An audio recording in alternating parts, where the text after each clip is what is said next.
warahmatullahi wabarakatuh. Perkenalkan, nama saya Azhara Rifti Setiawan. Saya kelas 10 TKJ 1. Di sini saya akan mempresentasikan tentang perangkat input, output, dan device storage. Perangkat input adalah perangkat yang digunakan untuk memasukkan data atau informasi ke dalam sistem atau program komputer. Salah satu contoh perangkat input pertama yaitu keyboard. Keyboard adalah sebuah perangkat keras hardware pada komputer yang berfungsi sebagai alat untuk input data yang berupa huruf, angka, dan simbol. Seperti ini tampilan keyboard. Yang kedua yaitu mouse. Mouse adalah salah satu hardware komputer yang menerima inputan beberapa gerakan, tekanan, tombol klik, dan pengulangan scroll yang dapat digunakan untuk memilih teks, icon, file, dan folder. Ketiga yaitu scanner. Scanner merupakan salah satu perangkat keras input yang sering digunakan pengguna memindai beragam dokumen. Yang keempat yaitu webcam. Webcam kamera atau yang biasa dikenal dengan webcam adalah kamera yang gambarnya bisa diakses menggunakan World Wide Web (WWW). Seperti ini tampilan webcam. Selanjutnya yaitu mikrofon. Mikrofon merupakan perangkat yang berfungsi sebagai penangkap suara dengan kemampuan mengubah gelombang suara menjadi sinyal listrik. Kedua yaitu device storage. Storage device atau device storage adalah komponen atau bagian dari komputer yang digunakan untuk menyimpan data, perintah, atau instruksi yang akan diproses di perangkat processing. Contoh perangkat device storage yaitu 1. Floppy disk. Floppy disk atau biasa disebut dengan disket memiliki fungsi untuk menyimpan data pada komputer secara eksternal. Kedua yaitu hard disk. Hard disk atau HDD berfungsi untuk menyimpan data dalam jangka waktu yang panjang di komputer. Ketiga yaitu Network Interface Card atau disingkat NIC adalah perangkat keras yang berbentuk kartu dengan digunakan untuk menjadi jembatan komputer ke sebuah jaringan komputer. Selanjutnya ada adapter Bluetooth. Bluetooth adapter adalah suatu alat yang digunakan untuk mentransmisi suara audio ke speaker melalui perangkat Bluetooth. Selanjutnya ada RAM, yaitu memori hardware yang terdapat di dalam perangkat gadget seperti komputer, laptop, dan smartphone. Seperti ini gambar RAM.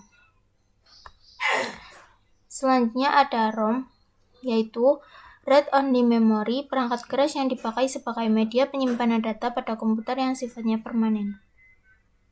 Ketiga adalah perangkat output.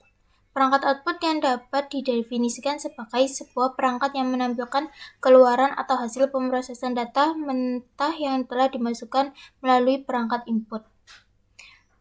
Contoh perangkat output pertama yaitu monitor. Merupakan perangkat keras komputer yang berfungsi untuk menampilkan hasil proses dari komputer dalam bentuk teks, gambar, ataupun video secara visual.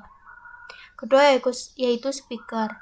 Speaker adalah perangkat elektrik yang terbuat dari logam dan memiliki membran, kumparan, serta magnet sebagai bagian yang saling melengkapi. Ketiga yaitu printer.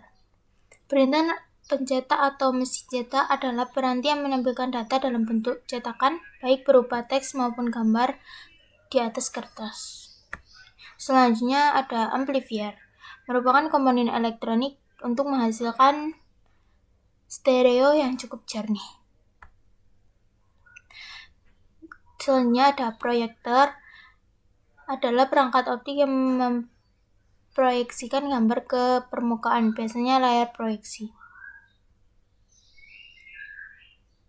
Selanjutnya beralih ke topologi jaringan. Macam-macam topologi jaringan ada 8, yaitu topologi ring, topologi bus, topologi mesh, topologi star, topologi peer-to-peer, topologi linear, topologi hybrid. Kelebihan kekurangan topologi ring yaitu kelebihan biaya instalasi murah, performa koneksi cukup baik, proses instalasi dan firmware cukup mudah dilakukan. Kedua yaitu topologi bus. Kelebihan topologi bus diantaranya yaitu penambahan klien atau workstation baru mudah dilakukan, mudah digunakan, dan sangat sederhana. Biaya instalasi murah karena kabel yang digunakan sedikit. Sementara kekurangan topologi bus yaitu sering terjadi terapakan arus data, proses pengiriman dan penerimaan data kurang efisien. Ketika ada topologi star, kelebihan dari topologi star yaitu jaringan topologi ini tetap berjalan baik meski salah satu komputer klien bermasalah. Kedua, tingkat keamanan data pada topologi ini cukup baik, user lebih mudah mendeteksi masalah pada jaringan, lebih fleksibel. Kekurangan topologi star yaitu topologi ini terhitung mahal karena menggunakan cukup banyak kabel. Selanjutnya, kelebihan topologi mesh. Bandwidth limitnya cukup besar. Security data pada topologi ini sangat baik. Tidak terjadi tabrakan arus data karena jalur pengiriman data sangat banyak. Kekurangan topologi mesh yaitu kabel yang dibutuhkan jumlahnya banyak, biaya instalasi topologi mesh sangat mahal, kemudian instalasinya sangat rumit. Selanjutnya, topologi tree. Kelebihan dari topologi tree yaitu dapat dan mudah dikembangkan menjadi topologi jaringan yang lebih luas. Susunan topologi ini terpusat secara hierarki sehingga pengaturan data menjadi lebih mudah. Kekurangan topologi tree yaitu memiliki kinerja jaringan yang lambat, penggunaan kabel yang sangat banyak sehingga biaya instalasinya mahal, dan kabel backbone. Selanjutnya, topologi peer-to-peer. Kelebihannya yaitu biaya instalasi sangat murah, proses instalasi mudah, setiap komputer bisa berperan sebagai server atau klien. Kekurangan topologi peer-to-peer yaitu sangat sulit dikembangkan.